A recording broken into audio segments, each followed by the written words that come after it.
C'est un dimanche matin, le 23 octobre 1983.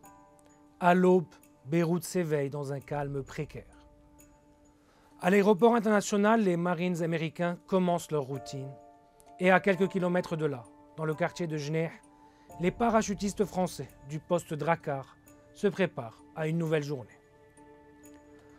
À 6h20, un camion fonce dans le bâtiment américain et explose. 3 minutes plus tard, un second camion suicide pulvérise l'immeuble des paras français. En quelques instants, 2 explosions secouent la capitale libanaise, détruisent 2 immeubles et plongent 3 nations dans le deuil.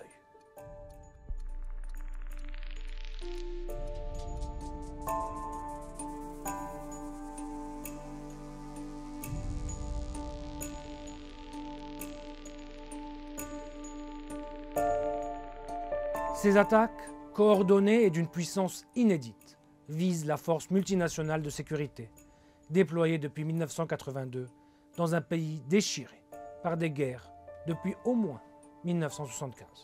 Cette force, composée de soldats français, américains, italiens et britanniques, devait ramener la stabilité après le départ de l'OLP et l'invasion israélienne, et surtout au lendemain de l'assassinat du président élu Bachir el-Jmaïl. Mais sur le terrain, elle est prise dans un engrenage mortel. Entre septembre 82 et octobre 83, les bombardements se multiplient. L'État peine à s'imposer et les milices pullulent pour prendre contrôle d'un maximum de territoire. Les tensions entre Washington et Paris d'une part, Damas et Téhéran d'autre part, s'enflamment en pleine guerre Iran-Irak et en pleine guerre froide. Et dans l'ombre, de nouveaux acteurs s'organisent. Les gardiens de la révolution iranienne s'implantent dans la plaine de la Bekaa et entraînent une mouvance chiite radicale appelée à devenir le Hezbollah. En avril 83, l'ambassade américaine à Beyrouth est déjà visée par un attentat suicide, faisant une 60aine de morts. Octobre 1983, la situation est tendue. L'alerte est donnée samedi 22 aux troupes françaises de la possibilité d'une attaque. Mais en vain. Le dimanche 23, à l'aéroport, le camion suicide qui explose sur le bâtiment des Marines transporte près d'1 tonne de TNT. L'immeuble de 4 étages s'effondre. Quelques minutes plus tard, à Jneh, le poste Drakkar est soufflé par une seconde explosion. Le bâtiment s'effondre, piégeant les parachutistes dans les décombres. Le bilan est terrible. 241 militaires américains et 58 parachutistes français tués. 4 civils libanais perdent également la vie. C'est la journée la plus meurtrière pour les forces américaines depuis la guerre du Vietnam et la pire perte militaire française depuis la fin de la guerre d'Algérie. Ce double attentat signe la fin de la présence de la force multinationale au Liban. À Paris comme à Washington, on cherche les responsables. Les enquêtes pointent rapidement vers une organisation alors méconnue, le Djihad islamique, un nom qui masque un réseau lié à l'Iran et à ce qui deviendra le Hezbollah.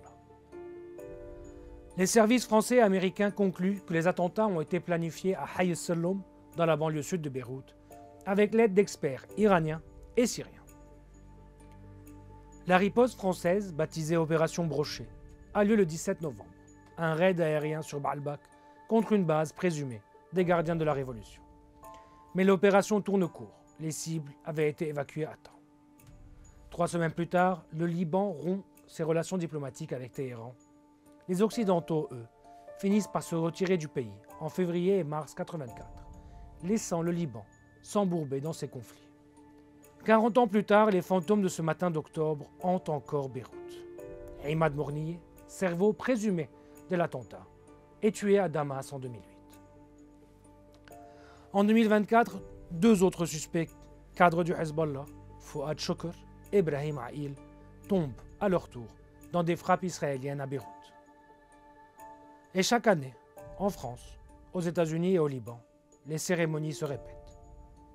Les noms des soldats sont lus, les drapeaux se baissent et les sirènes retentissent en mémoire des victimes.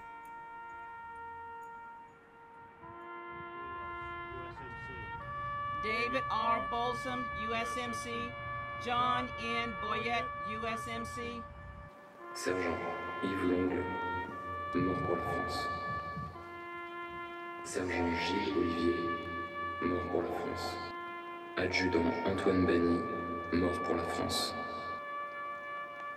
Adjudant Michel Moreto, mort pour la France.